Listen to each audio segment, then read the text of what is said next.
Well, when I started really following the music, then it really got into my system, putting it that way. We were very spoiled because it had really taken off in a huge way.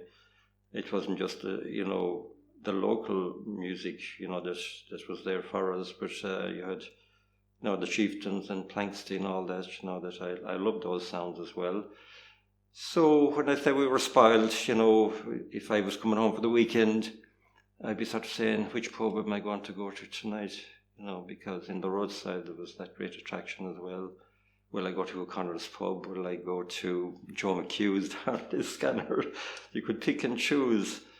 And I probably at the time, I didn't realize where the musicians were coming from. But then I became interested in the stories and how difficult it was for them, to keep the whole thing going. This is what they believed in, they lived for this.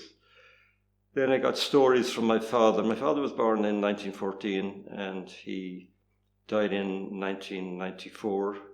I think Michael was born in 1914 and also died in 1994.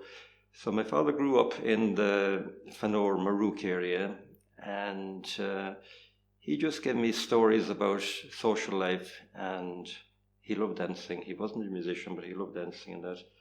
So he gave me a good grounding, really, about what was happening at the time. He was a young man of 21 in 1935 when the 1935 Dance Halls Act was passed. He never heard of that, but he remembers the houses being raided by guards and people being brought to court for having house dances and house parties. He remembers the time when the priest started denouncing the house parties off the altar, and he gave me a long account of what was happening in Fanor, but he said for a finish, there was just one musician in the area, like Corny Quillan, who was a melodeon player that kept his house open, but he was denounced off the altar every Sunday,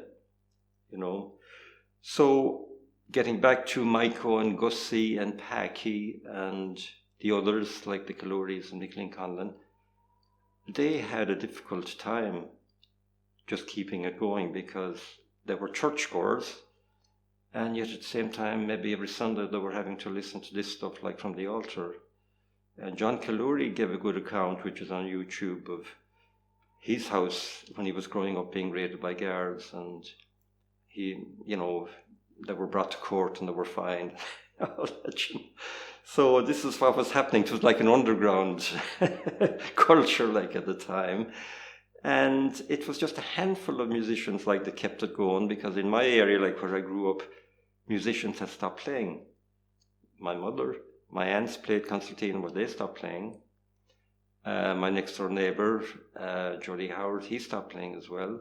He started again maybe when there was a revival there, but he had given it up, So this is what was happening. It was like a blight that was, spreading around the country, and the music survived in remote areas, usually there were the remote ones like Balnalack and Balnawan, where Micheline Conlon grew up, and you had Doonagore and Doolin, where you had the Russells and you had the Kaluris and people like that. And it was nearly gone.